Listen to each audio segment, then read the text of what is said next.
Hey guys, you remember this classic Iwagumi bookshelf aquarium I did a couple of months ago? You've been waiting for an update, I'm sure, if you're following the channel, that is, and I haven't given you one. The reason is, I couldn't. Man, so many things went wrong with this, and I was very excited about this project. Beautiful LANDEN aquarium, awesome LANDEN filter. They even provided the rocks for me for this, and I had a great time setting it up. We couldn't get it to carpet, and an Iwagumi needs a carpet. Let's take a closer look at this failed tank, and then let's make some changes. Alright, let's start with a distance shot here. The first thing you may notice is it doesn't look too bad, right? In fact, there's some glaringly obvious changes, mainly these little swimming creatures right here. I don't know if I updated you guys. I think in a way back previous video I told you that the White Cloud Mountain minnows had babies. Well, these are all of the babies. At any rate, I put them in there because why not? But as we scroll on over here, you notice that our Iwagumi is not too Iwagumi-y. There's no carpet, and that's a big problem here. Let's take a little pan down the slope here. Nothing holding the soil in place. Just little patchiness here and there. This is dwarf baby tears, by the way, and it just is not doing well. As you can tell, most of it's on the filter. Now, I don't know why I couldn't get this to grow in. The lighting is the same on this aquarium as all of the other ones. I know that dwarf baby tears likes to have a little bit higher light. The nutrients are definitely there with the LANDEN aqua soil. I'm not worried about that. And it was growing fine in my other tanks, but this one, it just will not grow. I mean, it tried to grow, but it just never really took root. You can see it's just hanging on by a couple of the threads there. And most of it just kind of died and started floating up to the surface. This has been ongoing for months, literally, that it's just slowly been dying. The amount of shrimp probably picked at it a little bit, but I had to put them in there because we had a little algae issue. Maybe the algae killed it, I'm not sure, but we just don't have any type of growth going on here. A couple of little sprigs are trying, like right down in here. Maybe some of that took root, but all in all, just a sad, sad day in the old fish keeping world. Now, I have no idea why the dwarf baby tears will not grow in this aquarium. I've tried everything from increasing the lighting by adding another light on top. I've tried adding fertilizer to it. Just about everything I can do. Lower flow on the aquarium. I just can't get it to grow in this aquarium. I've grown it in other aquariums. I don't know what the problem is. No sense in crying over it though. It ain't working, so let's change it. We're going to swap this plant out for something that I think will still look good, give it more texture, but also grow better. And that plant's going to be found right down here in the 40-gallon grow-out tank. Down here at the bottom, I've got some Hylanthum tenellum green, and it seems to be doing just fine in this aquarium. But before I made this decision, I did a test in another aquarium. Well, I guess you would call it an aquarium. And that's this half-gallon nano cube that I have in my bathroom. Same Hylanthum tenellum green, and it's going crazy, and it just has a little teeny tiny hygrolite on it, and it seems to be growing just fine. It loves the LANDEN aqua soil. I use the same in this aquarium. You can see the root structure down there is doing great. Now, under higher lighting, it appears that it's going to stay kind of low and compact down on the substrate there, or the soil. I've got plenty of it growing here. I'm going to take all of it out except for a couple of sprigs that I'll leave in here just in case I need to propagate it again and I fail a second time. But I'm going to take this out of here and we're going to put it sporadically throughout this aquascape, and maybe it'll send its runners out and kind of fill in. Now, I already have some leafy plants in here. The Cryptocorirene parva is in here and it seems to be doing okay. In fact, if we go all the way over here, this is the healthiest of them, and it is sending out little runners. There's one little tiny runner right there. So this crypt is going to probably survive and spread throughout the aquarium here, and we'll get different runners. I don't know how long it's going to get, and it will blend in and mix with that Hylanthum tenellum green, but I think it's going to look okay. Definitely better than it does now. So I'm just going to pull all this dwarf baby tears out. I got my tweezers here. I'm just going to yank it out, throw it away, unfortunately. Now, if I miss a couple of those little tiny sprigs that I showed you, I'm not worried about it. If it comes back and grows in and mixes with everything else, we'll just have a nice, beautiful, natural carpet, I guess. So I'm going to get in here, start pulling this out. take a couple of B-roll shots for you, but not too much. Then we'll get this Holanthium in there.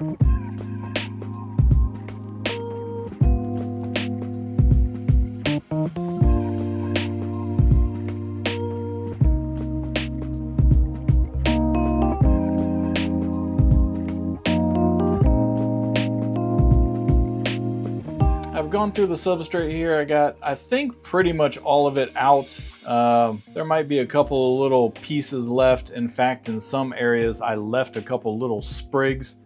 But now we have an issue of me stirring up the substrate, bringing some mulm to the surface. There's a little piece of plant floating around, as you can see. I want to try and get as much of this loose debris out of there as possible. And then I've got to clean this filter inlet here, of course, and get all that stuff out. So I'm going to do kind of a partial water change, get my hose and siphon off the substrate here.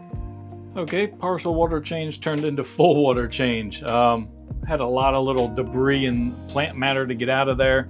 So we did essentially what I do when I do a full water change on this aquarium. Want to note as well that this aquarium does have CO2. Some people might comment that the dwarf baby tears did not grow because of CO2. We run an inline CO2 diffuser, you can see right back there. So aquarium has all the things it needed to grow, but it didn't. Anyway, moving on.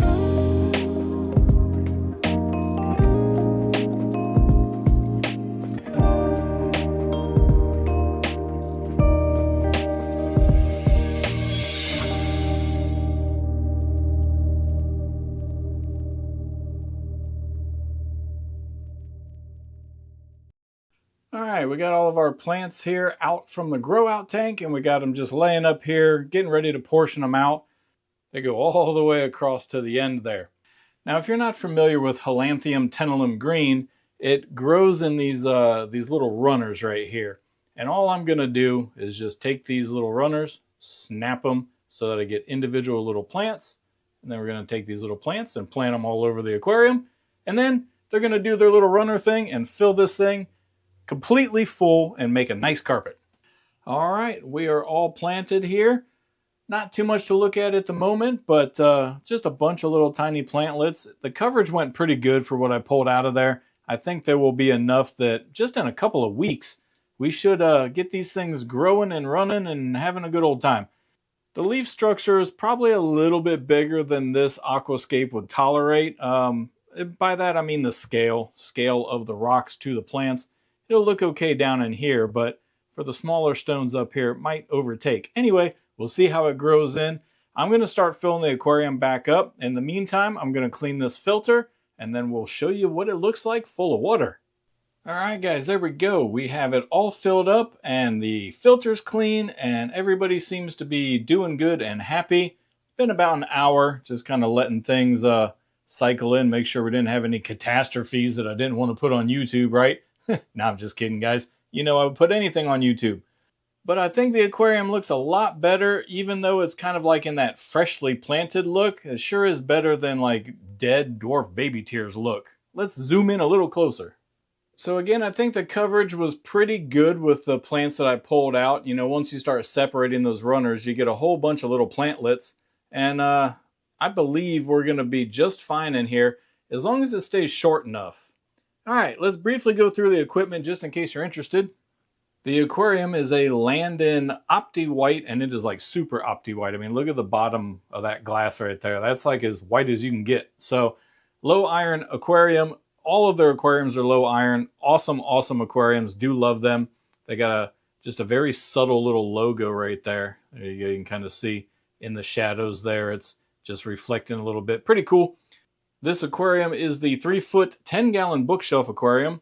The rocks were provided also by LANDEN. This is a dark Sirius stone, kind of traditional for one of these Iwagumi Aquascapes. The soil is LANDEN Aqua Soil. The lily pipes came with the filter, but you can get these lily pipes in both, I think it's 13 millimeter and 16 millimeter. I know 16 is the large, I think 13 is the small. But you can get those as well on their website. And those lily pipes are connected to some hoses which go right on over to that Pure 100 filter. Absolutely amazing little stainless steel filter by LANDEN. Love it to death. I've had no issues with it, and it is whisper quiet. Listen. Yeah, No noise. That's the way we like it. Pretty easy to clean. You know what this filter is comparable to. I'm not going to name drop, but awesome, awesome filter for the money. So that's a fast equipment rundown for you. If you like anything that you saw there, you can get it on landenaqua.com. Link in the description. Go browse the site, man. They got all kinds of cool stuff. They got good rock packages for like $73 to $79 for an 18-pound case of rocks. That's what we got in here. Pretty good value for the money. Their aquariums are awesome. Give one a shot. And enter extremely awkward editing jump cut. See, I was going to end the video right there and tell you I wasn't going to do a 2-week update or a 1-month update and I would make a separate video with the update. But I decided to go ahead and give you a little update right here at the end. So let's check out the aquarium, see where we're at now. There's one big change you're going to notice right away. We're currently sitting, I guess, a month later on from the last clip in this video, and one thing you may notice is there's a whole bunch of pink in here. That's right, all of the red ram's horn snails are in this aquarium because I'm getting ready to make it their permanent home. See, I tore down the 5-gallon aquarium that they were sitting in here. Some OGs of the channel may remember when that little 5-gallon red snail aquarium was there. The blue ram's horn aquarium has also been torn down.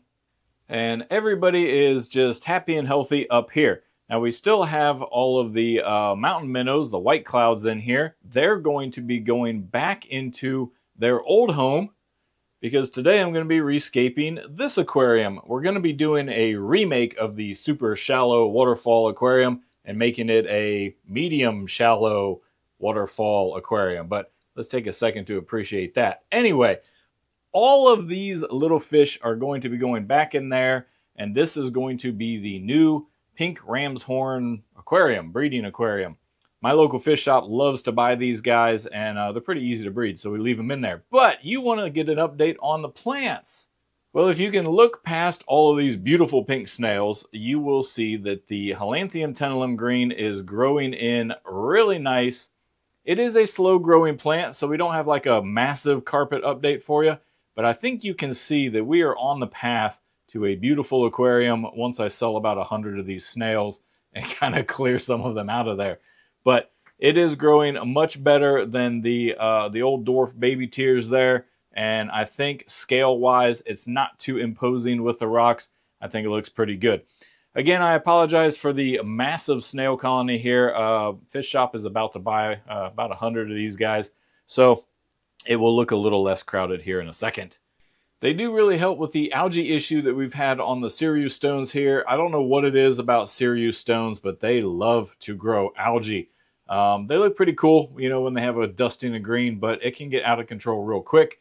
And sometimes you can have issues like this here, just a real nasty outbreak of algae. Okay, it's not going to focus on the algae. There we go.